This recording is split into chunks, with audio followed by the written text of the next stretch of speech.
You're listening to The Critical Thought, where we challenge our listeners to use critical thinking when examining the teachings of Jehovah's Witnesses. Hi, this is JT. And I'm Lady C. Thank you for tuning in to another episode of The Critical Thought. And in this episode of The Critical Thought, we will examine Raymond Franz and Crises of Conscience. And prior to the release of the 5th edition of Crisis of Conscience, Daniel and JT had a discussion about Ray Franz. So let's tune in to their discussion. Hi, this is Daniel. And this is JT. Hey, we're back in touch with you to talk about Ray Franz, former member of the governing body and a gentleman that I met before he passed away in the late 90s, early 2000s. All right. JT? Yeah. Raymond Franz probably is one of the most important individuals in the former Jehovah's Witness world. Not that people follow him, not that people worship him, but because of what he did. And what he did was what we had discussed before. He literally pulled the curtain behind the Wizard of Oz. Yeah, he did. I did not have the opportunity to meet him personally like you did, but one of the things that Raymond Franz did, because of his position within the organization as a member of the governing body, who makes all the rules, decides what's new light, what's old light, past truth, future truth, all of those things, he explained the process. For me personally, because I was at Bethel, I knew a lot of the individuals who Raymond Franz talked about in his book by name. Many of those men were either new boy instructors when I first got to Bethel, or either they were some of my mentors, or people that you just got to know over a period of time. You sit at their table, you talk to them, you get them to come out to your congregation, give talks, things of that nature. They get invited over to their rooms sometimes. So I knew these people. I'm like, and so as I'm reading his book, I'm like, I know these people. So that was my introduction to Raymond Franz when I was reading his book and what he was talking about. I literally knew this is true. I know these people. This is correct. Well, Ray Franz, you and I know, but for some of you, you may not know, he was the writer for Insights into the Scriptures. And when I was studying as an unbaptized publisher, that book, his writing style just spoke to me. Yeah. And when I discovered the truth about the truth, and I heard that Ray Franz was alive. Well, first of all, I started to read Crisis of Conscience. But Ray Franz was one of the anointed. And he left the organization. And I thought that he'd write a book with an attitude, speaking in red, spitting fire. Well, this book is not that. No, it's not. It's a hard conversation in a soft way. It's a letter with love about the Lord. And it's written with an open heart, from his heart to our hearts. And so if you haven't read this book, it's one of the top recommendations so that you can self-discover. JT, you and I were talking about another video. It's not about us pulling folk out or folks getting salty with others. You've got to discover the truth and melt icebergs. And this book provides evidence about the impact.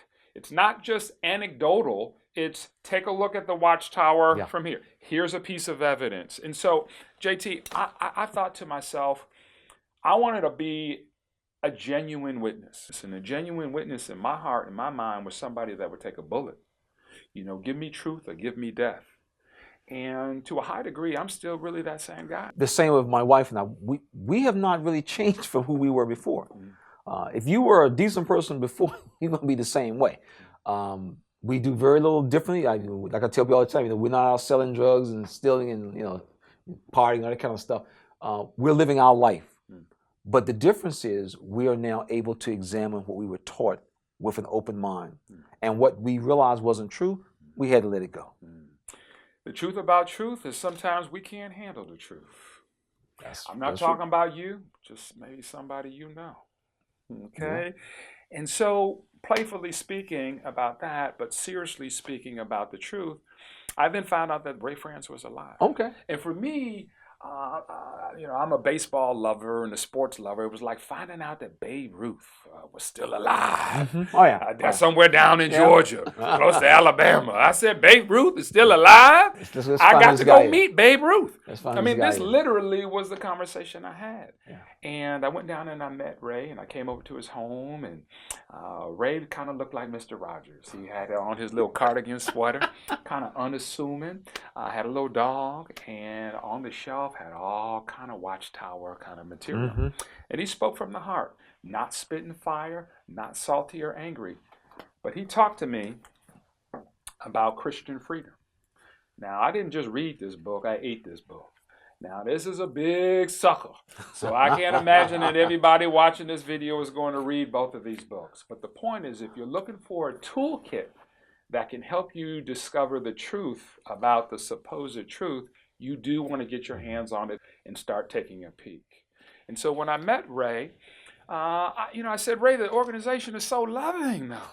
Yeah, okay. Your wife talked about this on the video. Yeah. You've talked about it. And he said, but Daniel, that love is paper thin. Yes, it is. Because once you say, oh, I got an extra question, you're challenging. Satan's got a hold of you. Yeah. And if you leave, you've left God. Yeah. What are your thoughts on that, the paper thin love? Well, I tell people it's conditional. Mm.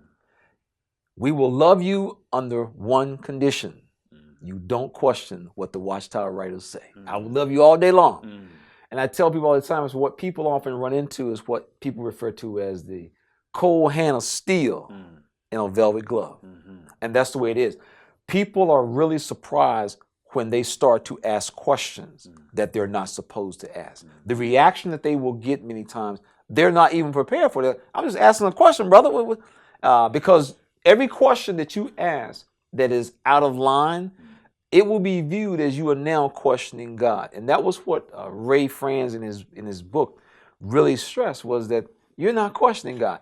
And so there's a mentality of what, I'm not saying that the witnesses are, but there's a cult mentality that says if you question the organization, you're questioning God. I'll take your head off from the neck, and we cut you off, the love evaporates. Gone. So we said that the purpose of this video was to honor Ray Franz and to give you and recommend to you a toolkit that can help you discover the truth about the truth for yourself, and perhaps hand these to a loved one or to a family member to do the same. How about you? Any closing comments, observations about the Anointed, Ray Franz, the organization, this particular toolkit? Yeah. No question. I can say personally, I'm just thankful.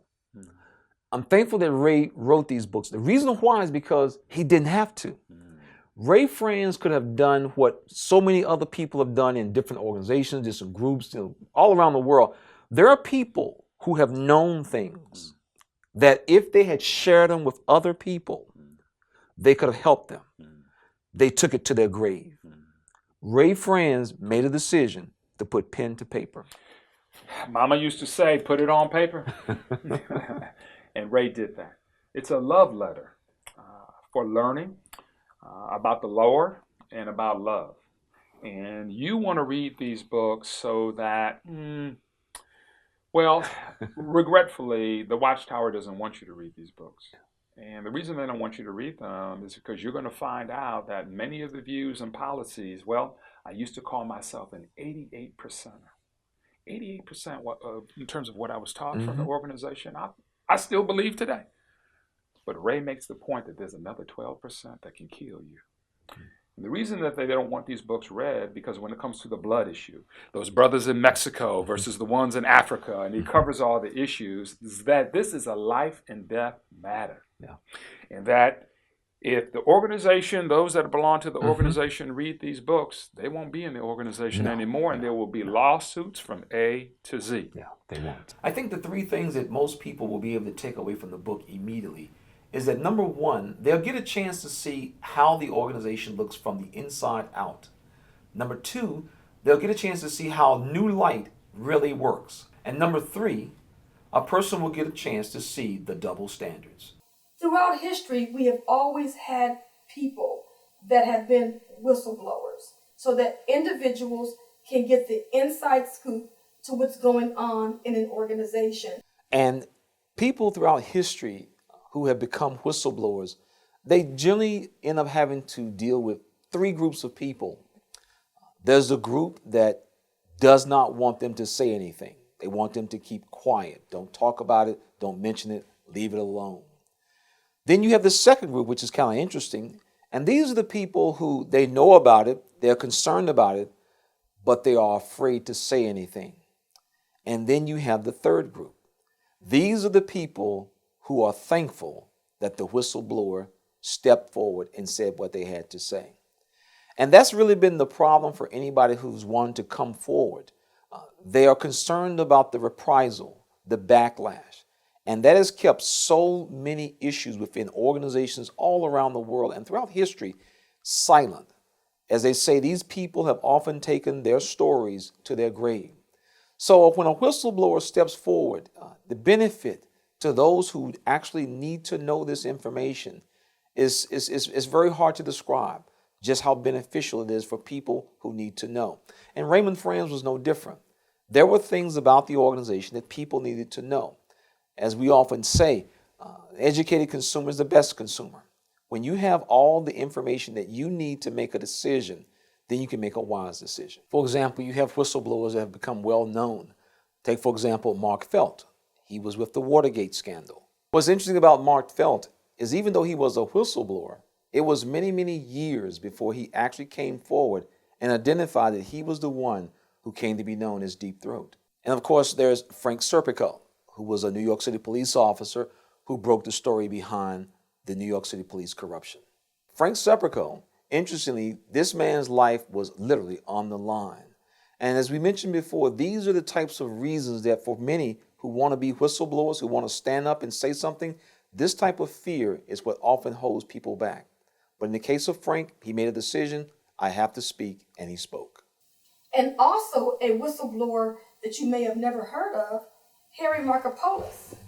He was the one that broke the investigation about the Bernie Madoff scandal, which everyone is familiar with.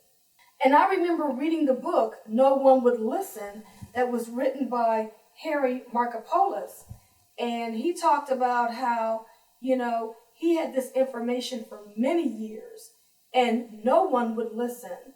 And not only that, but it was not an insider that came forward, even though a lot of people that worked on Wall Street was very well aware of what was going on.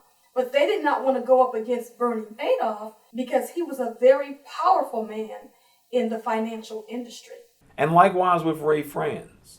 He too is a whistleblower because he provided information that people need to know so that they can make wise decisions. And you know what, JT? I found it very interesting how people told us their very experiences on how they were afraid to pick up the book, Crisis of Conscience. In fact, listen to Joyce Taylor talk about her own personal story and how she was afraid to go get this book. Yeah, very interesting. Being a Jehovah's Witness, it's like death itself, going to a Christian bookstore. At least that's what we were told. And it was the hottest day in August. I mean, it was like 98, close to 100 degrees. And it was in Pontiac, Michigan. And so I drove to where the Christian bookstore was. And I parked as far away from it as I could. And I brought my winter maxi coat. It's a full-length coat, had a hood, whole 9 yards. And I had a pair of sunglasses. So I put on this maxi coat, raised the hood, put on these sunglasses, walked into the Christian bookstore. And I handed the clerk a note had the name. I said, do you have this book? And she just points like that. I'm sure she thought I was going to rob the place. I really do. She looked more frightened than I did. So I went and I got the book. I handed her a $20 bill and ran out. But I had my book. And I was like, thank God. And from there, I kept it I read it, but I kept it in the trunk of my car. because I wasn't ready to share it with my husband at that point. But I eventually did, and we left together. So that to me, that is so, I look back at that day and I think, gee whiz, how brainwashed was I? So afraid. I mean, so afraid. Well, I also had my own experience going to get the book as well. So I can understand how Joyce felt. So JT, you want to share that with our audience? Oh, sure. I remember when I went to order the book, we had a brother that in our congregation, he worked at the post office. And when I went down to Barnes & Nobles to get the book, they didn't have it in stock. And so the girl behind the counter said, well, we can just order it for you. And I was thinking to myself, oh man, it's got to go to the post office and he's gonna deliver it, he's going to see it. And so when we put the order in for the next few days, I was just nervous because I'm like, oh my goodness, if this brother see this book coming in, and you don't know how they're going to have it wrapped or whatever. And it was just afraid. And I guess the point is that it's unfortunate how we live in this type of fear of trying to get information, merely a book. And that's the type of fear that many witnesses will feel if they were to try to go and get this book. It's absolutely amazing. The best thing about in today's society, no one has to go through that. Yeah, that's true. Because the book is available on Kindle, so that you can get a download. You can order it from Barnes & Noble online. Yeah. And there's just all different other kind of ways that they're going to be publishing this book so that anyone that needs to get this publication can have it readily at their fingertips and available to read it. Of course, when you know somebody doesn't want you to read it, you got to go read it. Got to read it. Put your hands on it. It's about truth. And if you can't handle the truth, don't touch these books. But if you're looking for truth about the truth, you better come get it because Ray Franz has got it. Chocolate Thunder. Lady C. All right. Toasted Almond. Dropping another album on your behind. God bless you. Hey, Jay the Comedian here. Did you enjoy that video? Would you like to see more content like it? Then you gotta subscribe. And it'd really be a big help to JT and Lady C if you like the video and leave a comment. Make sure you hit this little notification bell right here. That way you'll know when another video gets posted. I really hope you enjoyed it, and we'll see you next video. This program was sponsored by Critical Thinkers.